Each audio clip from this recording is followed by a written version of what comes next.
Welcome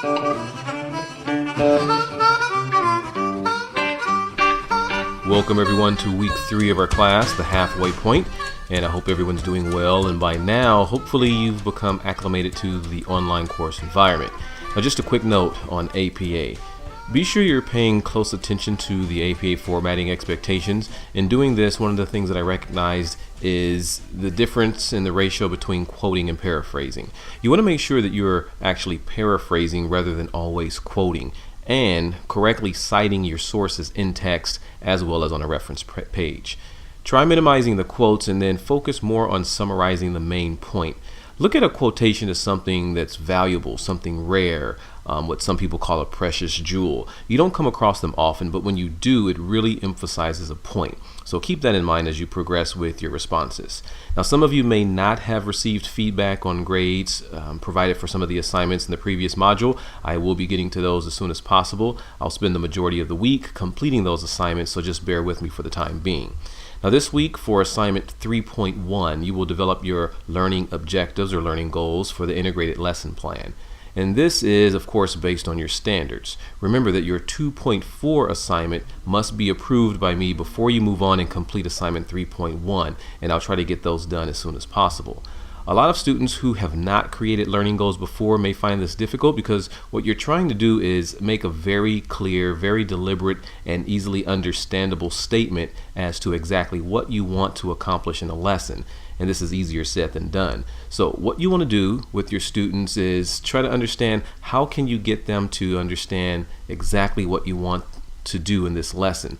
You want to be able to explain clearly what your students should be able to know and should be able to do, and this should be written in both adult and student-friendly terminology. So what's the result of your lesson? This is going to be your learning objective. Now there are several steps for assignment 3.1. Try not to take them all at the same time. Just take them one at a time so you don't become overwhelmed. There are some samples posted for you. Be sure you take a look at those and try not to simply copy or mimic the examples or samples provided. They're there to give you an idea and to help you in the development of your own objectives, your own thoughts. So look at them as more of guiding examples or guiding assistance and not as something to simply duplicate. And there are some documents on writing learning objectives or goals in the folder titled Support Documents for Learning Goals Objectives, Taxonomies.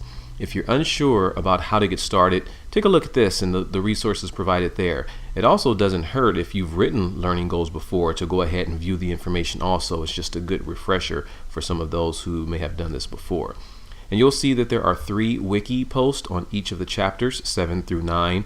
And similar to the previous wikis, these are those quick posts where you read the 10 goals under growth and development. You'll identify which goals are the best for your student population at the time and clearly explain why in your post. Next, in assignment 3.2, you're going to begin developing the glossary. Now be sure you read through the assignments completely prior to beginning this. And what this becomes is sort of a catalog of different things that you can use to help develop your students' learning styles. And you'll want to focus on and make sure that you understand what health goal number 27 is. And it's a concept of students having these multiple intelligences and learning types or styles. And you'll be looking at how to help students understand their learning style. So again, read through the assignment guidelines, post it, and simply follow along, responding to all the required information listed. And in assignment 3.3, you'll create a quick nutrition action plan. Now, here's something to be aware of. If you have an older version of the textbook, you're going to be using an outdated version of the food pyramid. It's no longer a pyramid. This has been updated, so you want to make sure that you're using the most recent information, which is the Choose My Plate. So make sure you're talking about food plates rather than pyramids. Now read through the expectations there for the assignment completely. You're going to create a quick action plan, and there is no specific format for your action plan, but just be sure it's well organized and formatted to make it easy to understand and read through. Then in assignment 3.4, you're going to be looking at personal health and physical fitness. And there are different articles that you get to choose from. And you'll use what's called a QQTP format type response, which is quotation, question, and talking points. And you'll use this format to provide your reflective response, and remember to explain each area as you do so. So identify a quote from the reading and explain why you chose it, why it's memorable, and why it was significant to you. And then you'll post some questions about maybe some arguments made in the readings and why the question was prompted, and you'll follow this up with some talking points. There's an example of what this looks like to help you get an idea as to how to approach this. So take a look at that also if you have any questions.